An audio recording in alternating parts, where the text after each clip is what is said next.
Alors dernièrement j'ai fait un test Covid et le retour était plutôt positif.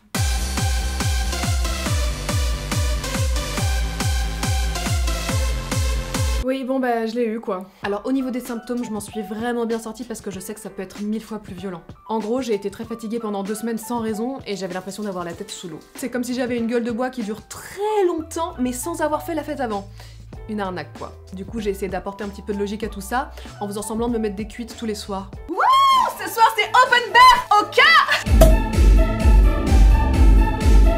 Wow, il est chargé celui-là! Trop bien, il me reste de la chloroquine! Waouh, je suis déchirée, faut que j'aille danser! Autre symptôme, j'ai eu l'impression qu'on m'appuyait sur la poitrine en permanence, une sorte d'étreinte constante. Mais après, avec un peu d'imagination... Oh Ryan, arrête! Tu es si collant, mais... Oh, que tu as la peau douce! Oh, arrête, je vois plus rien! De quoi? Qu'est-ce que tu dis? Tu veux pratiquer le coït 19 avec moi? Ma vie est triste. Et enfin, j'ai perdu l'odorat. Alors ça, c'est vraiment très chelou. Je m'en suis rendu compte au moment où je versais des croquettes pour mes chiennes. C'est bizarre, ça pue pas. J'ai testé avec plein de trucs, mais ça sentait toujours rien.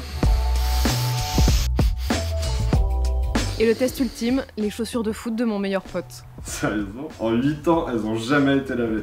L'odeur était parfaitement neutre. Neutre. C'est tellement étrange de perdre l'odorat, tout devient fade. Du coup, dans la foulée, j'ai cru que j'allais perdre le goût, parce que ce sont les symptômes du Covid. Mais en réfléchissant bien, je me suis dit que c'était pas grave, parce que j'ai jamais eu bon goût finalement. Non, en vrai, le soir où j'ai perdu l'odorat, j'ai commandé un énorme plat et j'ai littéralement vidé un pot de glace entier sur une musique très solennelle pour faire une sorte de cérémonie d'adieu pour mon goût. Bon, tout ça pour rien parce que finalement, j'ai jamais perdu le goût. Je me suis juste pété le bide pour rien. Alors quand on évoque la Covid, oui, parce qu'il faut dire la et plus le, et en même temps ça me dérange pas parce que je dis déjà la Wi-Fi et une selfie. Ah, j'aime bien quand ça sonne dégueulasse, moi. Bon, je disais, quand on pense à la Covid, on pense au test PCR. Ce qui signifie en termes scientifiques, petit coton rugueux. Non. Alors j'avais déjà passé un test à la sortie du confinement saison 1, ça se passait dans une tente dans la rue, avec le rideau qui reste ouvert, du coup les gens regardaient ce qui se passait à l'intérieur. Heureusement que c'était pas un prélèvement anal. Pardon. Et l'infirmière qui devait me faire le test est arrivée. D'ailleurs, elle portait une sorte de sac poubelle de protection, la pauvre. Elle m'a installée sur un tabouret et elle m'a dit... Attention, ça va surprendre un peu, hein. Alors, c'est pas exactement le terme que j'utiliserais. Y a des choses surprenantes dans la vie, genre un anniversaire surprise ou l'élection de Trump, par exemple. Et d'ailleurs, j'aurais été plus surprise si elle avait fait ça. Ou ça. Ou ça. Oh, le petit escargot. Non, j'aurais préféré qu'elle dise... Bon, ça va vous démonter, hein. Non, j'ai vraiment eu l'impression qu'elle grattait mon nez au plus profond possible afin de prélever un petit morceau de mon cervelet. Bon, alors j'ai parfaitement conscience d'être douillette du nez parce qu'il y a plein de gens pour qui ça ne fait rien. Genre, limite un petit chatouillement. Alors que moi, je me suis mise à pleurer immédiatement, ça m'a brûlé, ça m'a crispé. Je me suis mise à reculer la tête alors qu'elle enfonçait la tige. D'ailleurs, à quel moment ça peut fonctionner si je fais ça? Allez, on y va. Non, ne reculez pas la tête, madame. Oh, non. Bon, du coup, elle m'a fait la deuxième narine en me tenant la tête, elle a ressorti le coton avec du sang au bout, et c'est vrai que c'était un moment plutôt surprenant finalement. Ah! Heureusement que ça dure que 3 secondes. Et du coup, j'ai passé mon deuxième test beaucoup plus récemment, et cette fois-ci encore, l'infirmière m'a dit que ça allait me surprendre. En fait, c'est des PCR surprises. Trop bien, un PCR surprise! On l'ouvre? Ouais! Un jouet à fabriquer! Trop bien! Un javelot avec des cotons au bout! On l'essaye? Ouais!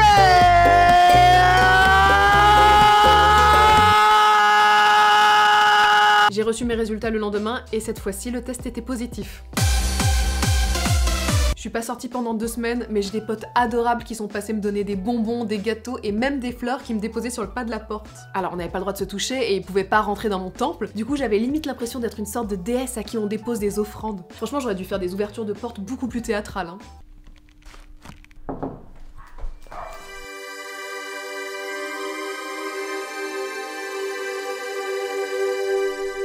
Ce n'est pas suffisant. Que l'on m'apporte le nouvel iPhone. Mais ta gueule en fait. D'accord. Merci.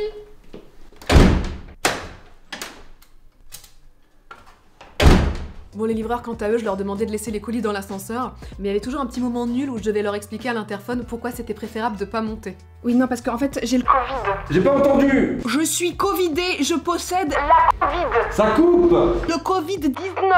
Ah, 19e étage. J'arrive. Pour éviter de sortir au maximum, le matin j'autorisais mes chiennes à faire leurs besoins sur le balcon. Alors c'est comme si toute ta vie on t'avait appris à faire dans des WC et que du jour au lendemain on t'invite à déposer ta pêche au milieu du salon. T'es sûr? Mais tu rigoles, je suis sur mon tapis, man. Ok, man. Bon, j'étais quand même obligée de les sortir une fois par jour, les pauvres. Du coup, pour être sûre de ne croiser personne, je sortais après le couvre-feu vers 22h. C'était une mission. Désinfection des mains avec un spray à large rayon de diffusion. Mise en place d'un masque, puis d'un deuxième, afin d'assurer une protection optimale. À l'affût du moindre bruit pour être sûr de ne croiser aucun humain. Lecture d'un livre sur l'art du camouflage, puis mise en pratique. Ramassage des preuves. Disparition. Ah, et sinon, j'ai acheté un objet qui va me permettre de sauver le monde. Un crochet. Cet objet permet d'appuyer sur les touches et d'ouvrir les portes sans les toucher. Franchement, je pense qu'en fin de journée, ça peut devenir une arme. On m'appelle l'OVNI. Lâchez-la immédiatement, ou je vous touche du bout de mon crochet sur lequel se trouvent moult bactéries. Je peux pas au con. Je pose l'enfant délicatement. Je prends la fuite. Oh non! Prends ça!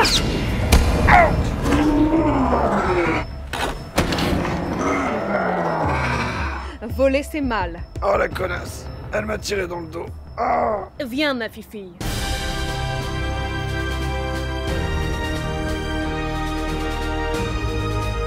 Je me soigne très mal quand je suis malade parce que je déteste les médicaments, mais vu que mon état s'améliorait pas au bout d'une semaine, bah j'ai fait une téléconsultation avec un médecin pour avoir une ordonnance. Franchement, j'ai l'habitude de filmer, du coup je me suis fait un petit setup pro, retouche make-up, coiffure, ring light, mon petit trépied de boomer pour téléphone. J'étais prête à donner ma réplique. Non, en vrai, j'étais comme ça. Et là, la consultation commence sur une moitié de visage. Alors pour moi, on ne peut pas aussi mal cadrer, puisqu'on voit son retour sur l'écran. Du coup, je ne vois qu'une seule explication, c'est que le mec rentabilise son temps, vu que de toute manière, tout le monde est infecté de la même chose en même temps. Alors, quels sont vos symptômes? J'ai perdu l'odorat, j'ai un poids sur la poitrine et j'ai mal à la tête. Franchement, si j'avais bien appliqué les gestes barrières, bah, peut-être que j'en serais pas arrivée là. Parce que c'est vrai que j'avais tendance à vite enlever mon masque quand j'arrivais dans des lieux fermés, comme dans des bureaux. Mais quelle grossière erreur! D'ailleurs, je recommande une méthode simple et ludique pour se rappeler des gestes barrières, la Tech Covid.